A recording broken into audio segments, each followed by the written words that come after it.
Hi, everyone. Welcome to Chapter 7. This will be week 7 of the semester. This week is about cultural identities and cultural landscapes. We're going to talk about mainly about folk and popular culture, one of which you are probably really good at, and the other one maybe not so much. So let's get going. This image right here is from Lancaster County in Pennsylvania. Many of you may have visited it. Amish country. And so obviously Pennsylvania is known for that, but not really the only place in the country where the Amish have called it home. Okay, so let's look at the idea of folk and folk culture. So folk and popular culture, are they really polar opposites or are they related? And so the idea of folk life being very ethnic in its geography, it's the heritages and the close-knit, stable aspects of everyday living, usually a rural community, but partially or mostly isolated from the larger society around them. And you could think of the Amish in this sense. The Amish don't particularly partake in technology. That's not 100% true all the time, but they largely do not partake in technology. If you think about a group like the Hasidics in Orange County or in Rockland or in Sullivan counties, they do take advantage of technology and modern day conveniences. They just simply tend to be more isolated from the culture around them. So it's not always exactly the same everywhere you look, but the Amish is really a good example to sort of focus on. And then traditional controls, resistance to change, the homemade and the handmade dominate. Again, that's not necessarily true with the Hasidics, but it is so the case with the Amish. Okay? So in case of the Amish, everybody thinks about the idea of settlements in Pennsylvania. But you can find settlements in Ohio, you can find settlements in Indiana, Illinois, really everywhere where you see this large depiction of dots. Of course, you're talking about the larger dots mostly dominate Pennsylvania, Ohio, and Indiana and Michigan. That's sort of the core of the Amish. They call it Dutch, but it's really not Dutch, it's German. And it's basically a German population that wanted to escape persecution in Europe. It's supposed to be Deutsch, not Dutch. But in any way, the term Dutch has sort of stuck in the lingo. The folk culture, or the material culture of folk culture, the idea of the tools and the buildings and the instruments that they take advantage of, the artifacts. The fusion methods of folk culture tend to be relocation and contagious. If you want to think about relocation, think about what the Germans did when they came to the US, fleeing what's basically present-day Austria and Germany. They brought with them their food likes, their habits, all those things that typify what you think of when you think of Amish country in the United States. Okay, and once there, it began to spread more slowly, and you can see that in the previous map as well. You can see it here in that you have these bigger dots, and the smaller dots sort of emanate from this sort of axis line: Pennsylvania, Ohio, Indiana. And then the smaller dots are found in the states that surround them. So that by the time you get to basically the rest of the US, the preponderance of Amish influence is much less significant. Differences between Canada and the US. Again, most European traditions still practice in parts of Canada to a greater extent than in the US. Folk culture is most strongly expressed by individuals and small groups.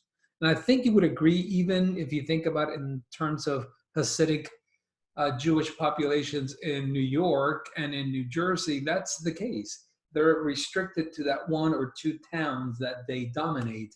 And beyond that, the influence is much less significant. I mean, you're not really likely to come into contact with a Hasidic Jewish individual much beyond the few towns that surround them. They tend to pretty much remain within a very specific map that they have created for themselves.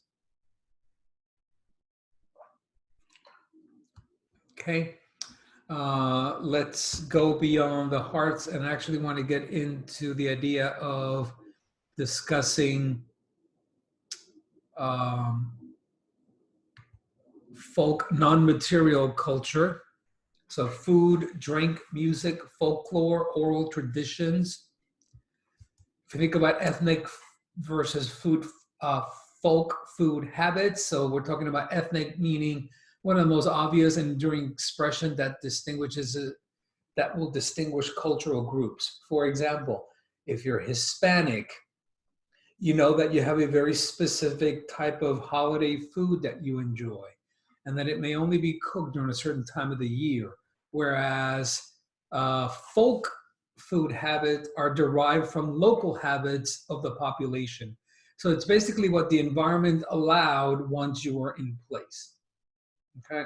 Now, in this modern day, you can pretty much order anything on Amazon and have it to you within a relatively short period of time.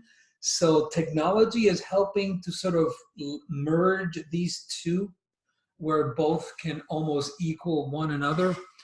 But for the most part, folk food habits have been derived and as a function of whatever is available, whatever the environment allowed once you were there. Again, because of migration, food habits are a complex intertwining of many flavors. So for example, if you are from a place like the Dominican Republic or Puerto Rico, or if you're from some other Hispanic place within Latin America, you may be able to, if you live in New York City, get everything you need for that very specific food dish that you love. But if you live way, way up in upstate New York or in New England and you happen to be of a particular background, you may have to basically have to improvise in order to be as close to that food diet that you want so much. So food is one of the most expressive aspects of culture and customs.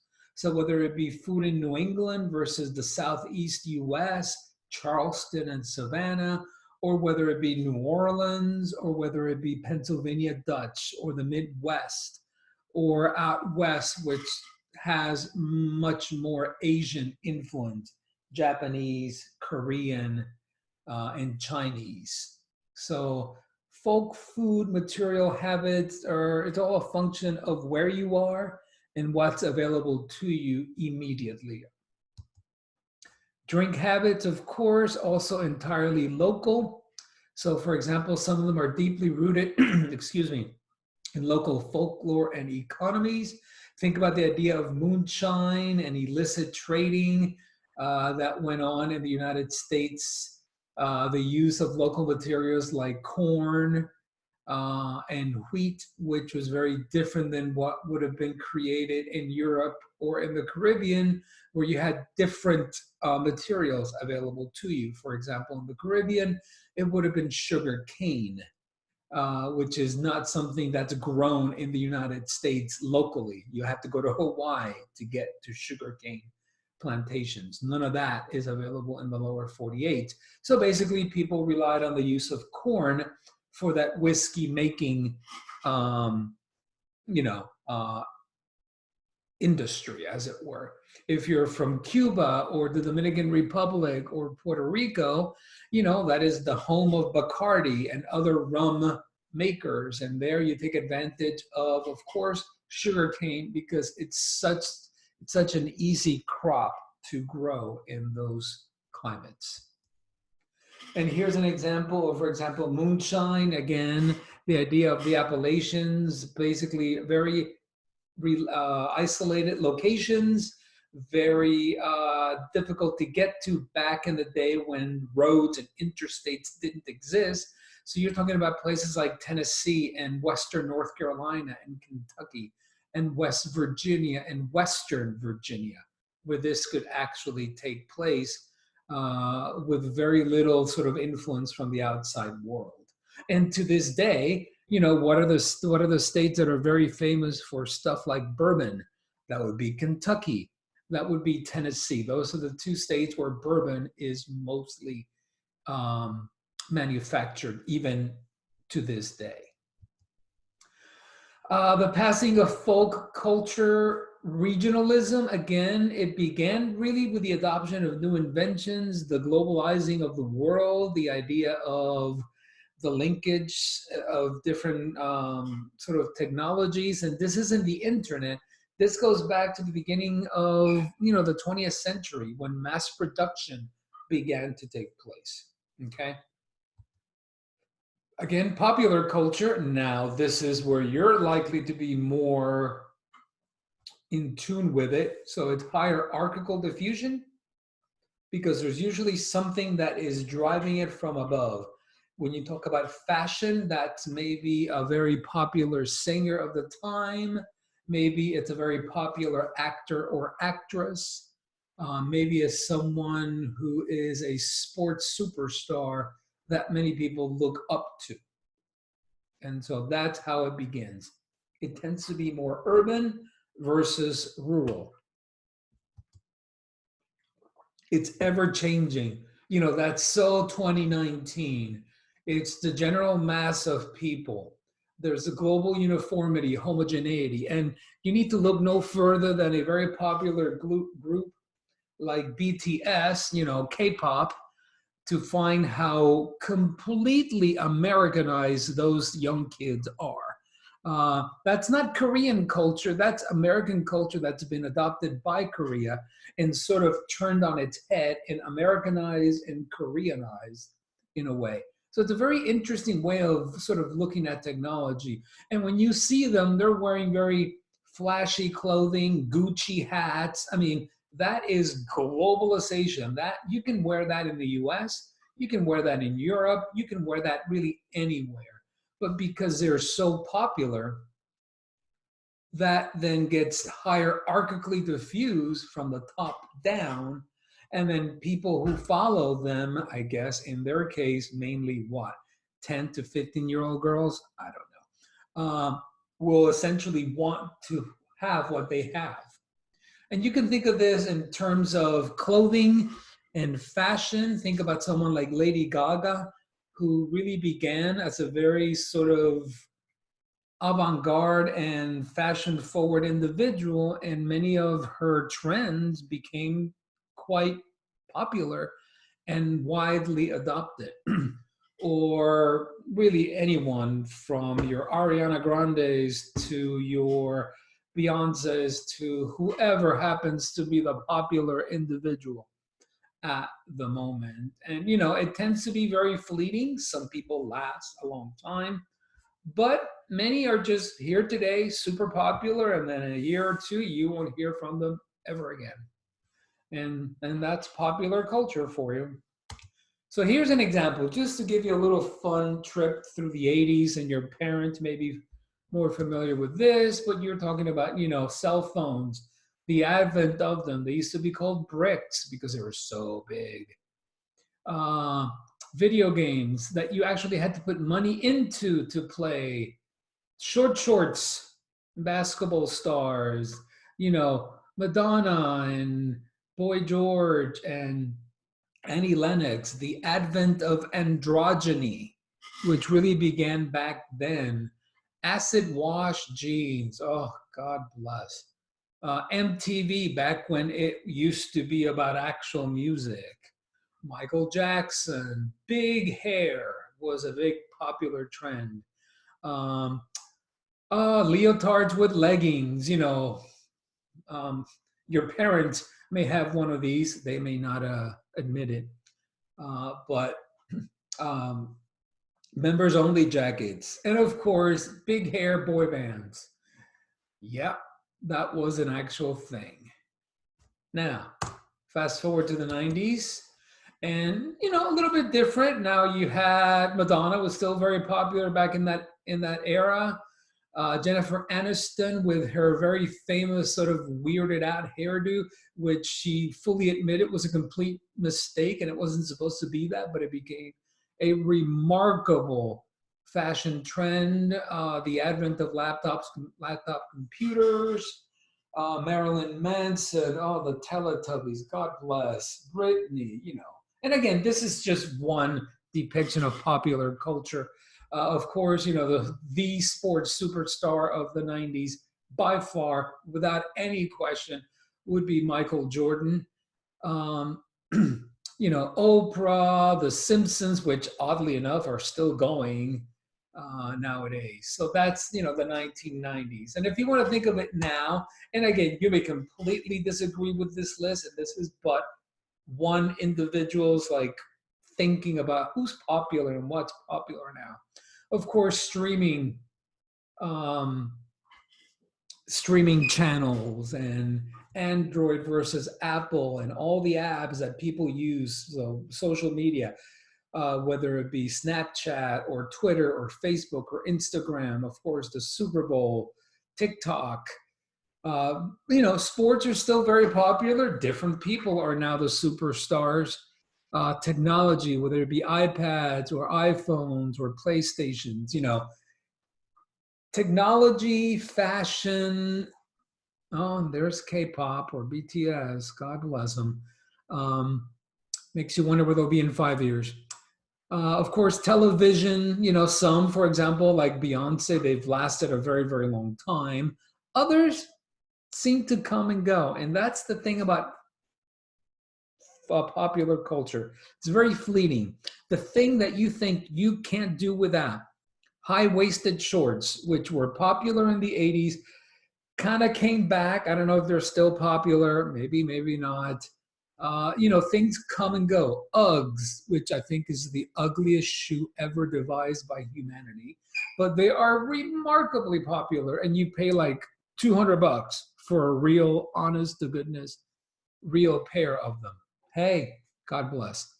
Um, Again, popular culture, this is my view of it, and this is just but about a half hour's worth of thinking.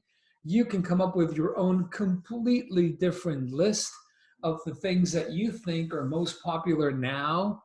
And I bet it would be different than when you think about it next year, and 5 years from now, and 10 years from now. And maybe you will look at your list 10 years from now and kind of chuckle and wonder, why was I thinking when I came up with that list? So it's just all about the here and now, very fleeting, and compare that to how different things are when you think about folk culture. However, folk culture and popular culture are indeed related. For example, the game of soccer. The game of soccer owes its origin to old games that were played back before civilization is what it is today. Music, for example, country music often has served as the jumping off point for more popular culture versions or genres that people have liked. So they're somewhat intertwined. Popular culture usually has some root in folk culture. Not always, but some of it does.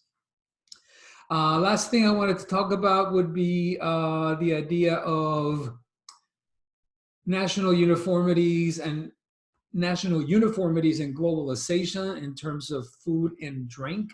And I like this one because it gets you to think about what you eat. Okay.